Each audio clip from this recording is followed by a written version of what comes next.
This is what I've been drinking on ever since the new year dropped. No labels.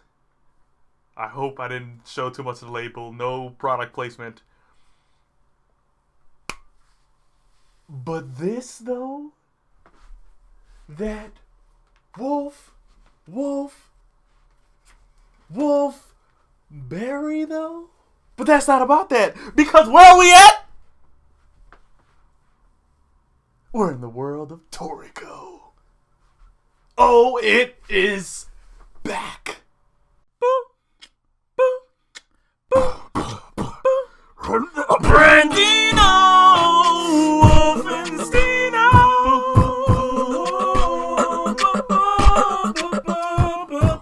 This is gonna be, for this week, I'm just gonna actually do the videos separate like I usually do. But I've been reading Toriko. I just haven't been posting any videos on it because for the last few weeks I've been working and it's been Christmas and I've been spending time with my family, even though today I'm kind of not because I'm doing a video. Probably should have went to grandma's house. They'll be alright. But Toriko. Now, I've been waiting a long time for this thing to hype back up, but it hasn't. It's been sitting there. We've been sitting there with Komatsu, feeling all of the problems with the blue grill and hurting because, you know, Don Slime is looking for a way to bring Ichiru back and, you know, waiting for all of this long period of time. We were basically in the Soul Realm Warp Kitchen with Komatsu and them. Yo, it was taking a long time for some development. It was developing. Stuff did happen. It was nice. Tier. But it wasn't bringing me the hype. And around the same time, One Punch was out there throwing up everything into, you know, anime for about 5 seconds. It left. One Punch will come back. And I also see that One Punch actually dropped a new manga. Check the manga out. And also, let me see if I have it in this one. They're saying on some of the places that I go, something that I've been saying ever since I even started the channel. They're saying this. Please consider subscribing to the official Semi-Plub service available in your region and purchase the volumes. Guys, girls, guys, kids, adults, they need us. They've needed us for a long time. And sorry the mic is up here. Usually I don't have it in my face. I'm going to put it back down. Put it back down and set it back up. But guys, Japan needs us to get those manga. I'm about to go after I get my apartment. But I'm about to go and buy some manga because, come on, guys. They're over there working, and I don't want to see Toriko get cut and get all of these short things or suffer from Togashi syndrome because they're not getting the funding. I don't want it to go away or be crap after it's done so well in my eyes because we're not supporting the artist. Buy those manga. But back to Toriko. So I caught up. This is the catch-up. We're not going to do the whole spiel. That's for another time. I'll only use the catch-up when I just really don't feel like doing separate videos. But I'm going to do the separate videos today because I got some time and I got work tomorrow. So I could just edit them after work. But Toriko. Now, as we're going back a couple weeks. My last video was way back there. Now, where I last left off, which I want to say was around the time when they were first entering the Soul Realm and Komatsu was like, you know, getting caught up in the waves of like what's happening on the inside. And then, of course, what brings them back is Toriko saying, "Come on, Komatsu, let's get dinner cooking." He's like, "Toriko, you know, going ridiculous." So basically they're in there and long story short, Komatsu got skills in the kitchen. He also has a gourmet demon that's awakening inside him that seems like the original Froze's gourmet demon. To me. Now, we know when Froze went Gourmet Demon, you saw her, like, nice little hair fly up into these light wisps of, like, white hair, and she's, like, cooking at the speed of light, and, you know, it uses a lot of power. And this creature kind of looks similar to what Froze's demon was. Not saying that it is, but Komatsu might have that link, because for some reason, every time Komatsu step up in the kitchen, something that should take 10,000 years to cook gets pulled down to probably like 100 years. Something that takes 1 billion comes down to like 10 months. Like, Komatsu knows how to make something incredibly delicious in such a short amount of time. And that's one of his skills, which is probably why Toriko and the rest of the gang, on the low, I thought they were trying to do some yaoi. They probably already got that out there. I don't condone that, but girls basically like that yaoi, but you know. Anyway, but they basically, this is why most of the group of Toriko, Coco, Sunny, and Zebra would like fiending for Komatsu, because Toriko already got it, but yo, they could feel it from him. They know he's got the stuff. So they cook another. It takes a little while, blah blah blah. They get out there and they finally feed the village another. And everybody in Blue Grill, we talking about the slaves, which really weren't slaves, even though they were basically doing slave labor. But all of the people who were basically slaves, all of the chefs, all of the spirits, everybody got their souls and their memories back because of another. And Komatsu cooked another so well that trillions of little anothers flew out of the dish. I was like, yo, when is your chefing that good? Could you be my chef? I'm hungry right now. I'm hungry, dog. Hit me with the juice. Anyway, so then we get out and they're experiencing kind of like the reverb of basically the fact that they've been in there for like a couple 100 years. Now that they've come out, the real world is kind of like resetting their bodies. So they had to fly into the amount of time that they were actually in, which was that 100 years, which is why you saw them all get old and rickety for about a little bit. And then life is going to push them back to their original youth because it has to reset the time shift because of them coming out of the warp kitchen, and that was in the back channel. So then they break through the surface, actually. And Don Slime is eating as much as he can to try to sustain his true form, because he can't hold on to it very long because there's no human equivalent besides maybe Ichiru that could house his power. He had basically what they broke down is Don Slime, even though nobody could see him, Don Slime puts a piece of himself in every one of the souls that step in the Blue Grill because of his power being so vast. And that's why they all revere him as a king, because he literally is a part of everyone. But they get out. Komatsu hits the radio. Toriko are out! Komatsu, we need the food! Like, yo, they are in the midst of battle. But this last chapter, because I'm skipping through a lot, 353, hit me because I'm like, finally, we get to see, because the thing is, when you saw Toriko and the gang fighting them, they were incredible. But then you see what he did here, and it was like,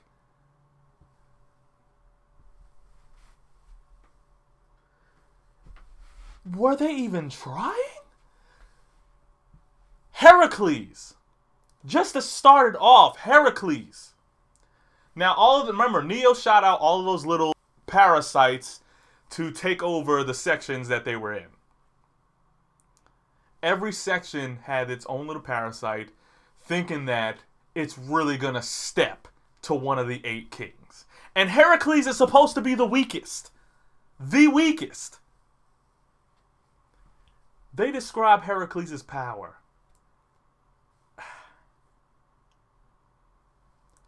Now, you remember how when Toriko first fought Heracles, all Heracles did was inhale, basically like a baby doing a hiccup.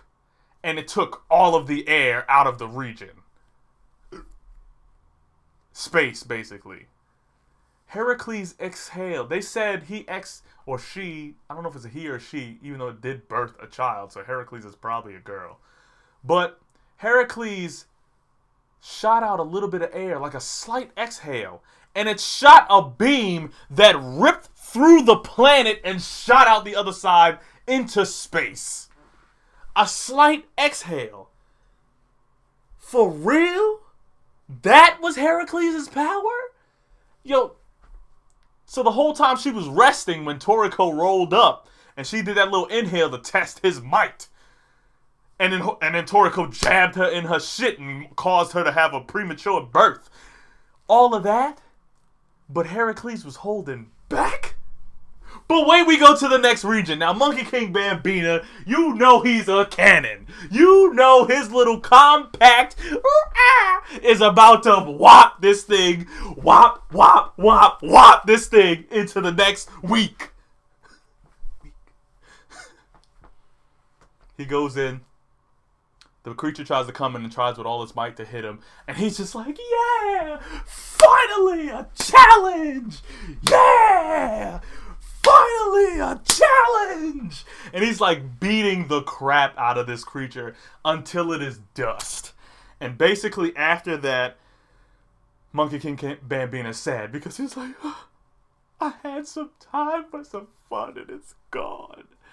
But wait, Zange's still there and it's like, oh no, Zange, run my man, run. Well, first you need to eat that pear again. So you can become a man again because Monkey King Brandino ain't gonna let them cheeks go. You need to run, dog. But anyway, then they go to the other sections. Now, I didn't know what was happening when they got to Deer King Sky. Oh, but prior to all of this, Whale King Moon lost. Whale King Moon lost. And he's supposed to be, like, intensely powerful, but he lost to that creature. They said that the creature ate Whale King Moon. Maybe I read it wrong, but I thought I heard that the creature was eaten, well, Whale King Moon was eaten by the creature, which is outrageous, because now the leaders of the region would be the 7 deadly beasts that were down there, that giant shark and clam and all of those creatures, the only things that could hold weight against Whale King Moon. But they said that this creature devoured Whale King Moon, so I'm like, yo, there's one creature left that's probably dumb strong. But back to the original other kings, Deer King Sky. Deer King Sky, the one that is the calmest. Why? The creature comes in, and all of the creatures that are basically on Deer King Sky's back is like ready to fight because they know they don't want Deer King to even acknowledge that this thing is here. So they're trying to stop it at the door, but it's already eating a lot of them. Out of nowhere, the creature, they said in the thing, the creature's like, even though it was still eating, it wondered where it was because it thought it was still on the back of Deer King Sky. What it failed to realize is that all of its actions actually incurred the wrath of Deer King Sky. This creature basically looked up and was like, bitch. And basically made, because it's another word, like a back channel or warp kitchen or warp road or whatever. It created a safety zone around this creature and basically sped its life up until it disintegrated out of existence. This thing just made a safe zone that obliterated it by merely letting it live for eons until it basically dematerializes. He didn't even touch it. He put it out of existence. Deer King Sky, though. Them horns. So then we get out to the next one, Mother Snake. Now remember in the last shot when that junk landed and it was like, oh, where am I at? And then all you saw was Mother Snake's head just come out of the sky. Like, yo, her head was gigantic in the background. Yo, she just kind of looked down on the earth like, is that thing trying to be a threat? Like, is that little thing trying to be a threat? And they were explaining, like, Mother Snake's, as soon as she sees you, yo, it's a wrap. As soon as you're in her eye space, you're dead already. And they described it by showing that the creature was doing something, and it was in like this flower field, but for some reason everything just started melting. And it's like, why am I melting? Like, it didn't understand. Mother Snake already devoured it. So I was like, yo, how fast is Mother Snake that the minute she saw you, you were already in its stomach and you thought you were still in the same place you landed? Bruh, that is like Sharingan to the max. Genjutsu all the way out of the space. Because look, they even showed her. They was like, yo, nothing even on Earth is out of her reach. She's in space eating intergalactic creatures because she's hungry. Come on, Mother Snake. Next one, Emperor Crow. Now, this one was a shock to me because I'm like, yo, it said that the thing, because, it didn't want to be in the shadow of the crow because it knows in those crow shadows, you die in the shadow of the crow. Like, they didn't want to know. It knew that if it was in that shadow, it was a wrap. So it said, nah, dog, fly up into the stratosphere, get up into the thermosphere, maybe out into space. Crow was like it was above Crow, but it was like, but why am I still in its shadow? How is the sun below it? Emperor Crow has an ability to create some type of poisonous, toxic thing that is so volatile that it gives off and emits light comparable to the sun. It makes its own sun so that you will always be in its shadow. I was like, what? What? What? What? What? Yo, that was the coolest. Yo, that was the coolest.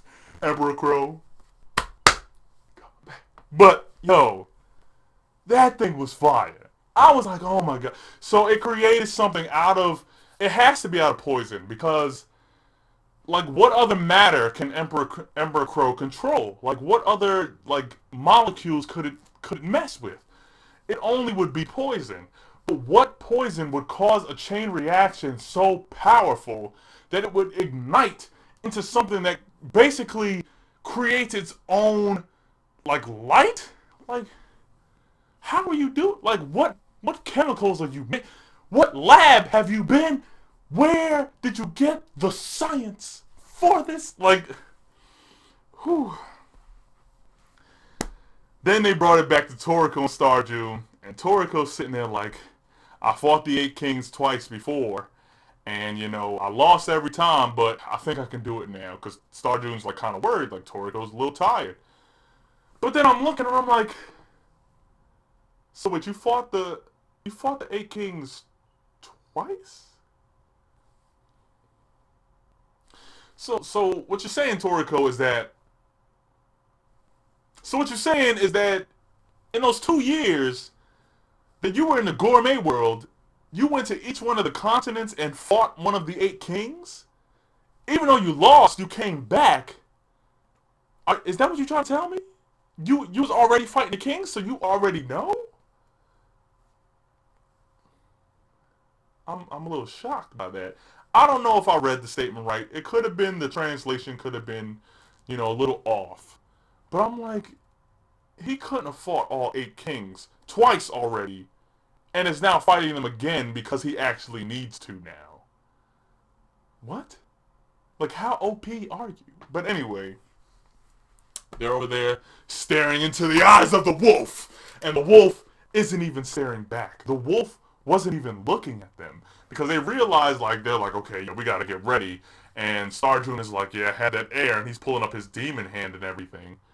But they're like, but Wolf King Guinness isn't even looking at us. What is he looking at? And this thing is like jumping in from behind you. This thing was stealth. And I was wondering where it was at because I'm like, yo, one landed in every zone. There has to be one coming for Wolf King Guinness. But then again, I would think Wolf King Guinness is probably sitting there testing Toriko and Stardoon to see if they're really even worth his time. That's probably why he didn't kill it yet. Because your Wolf King Guinness would have been annihilated that. As soon as it even landed in his stratospheric zone, that shit would have been gone.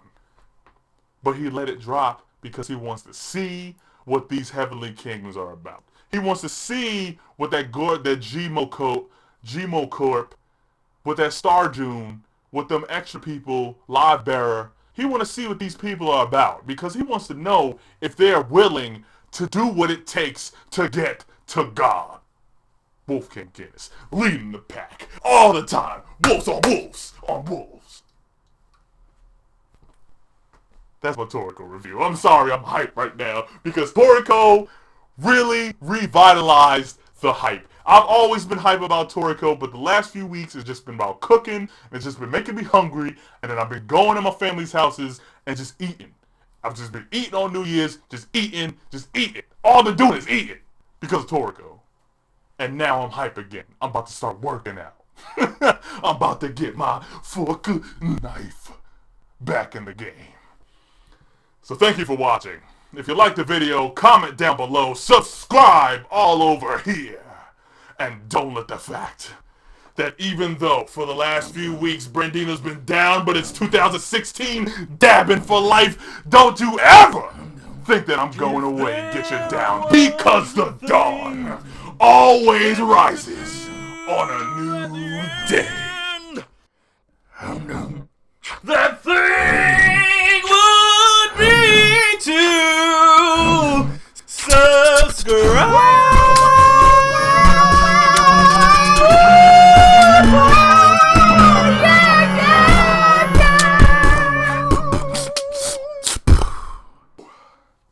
Last week's Toriko. Watch it! I don't have any other videos up, so I'll just throw up the catch-up for all the last week's. In these next few videos, the only video I'm going to throw up is the catch-up, because that was the only video that I actually did that was more up-to-date than the rest of the videos that I had. So this is going to be the catch-up. Sorry that it's choppy. I really tried to get it fixed, but I tried posting it a couple times. Because of the initial video where I was fighting the catch-up auto, which was a funny bit, it messed up the rest of the video because it wasn't the same frame rate, so it like blah. So last week's Toriko, like all the way last week's, basically that's all in the catch-up. And if you haven't seen it already, the Burning Blood review with Audio Dope, Digimon Try, if you haven't seen that. What was the other big one that did? Got out of the game for a minute. It'll be linked there. And medium level and stomach. We're starting to get some let's plays on medium level. Audio Dope at the top. Watch them dope talks on the trailers. Watch them dope plays. He's been doing some live streams from his PS4, and he's been playing with Omega Legend, which is coming. I don't know if he started posting any videos yet. He's still coming soon.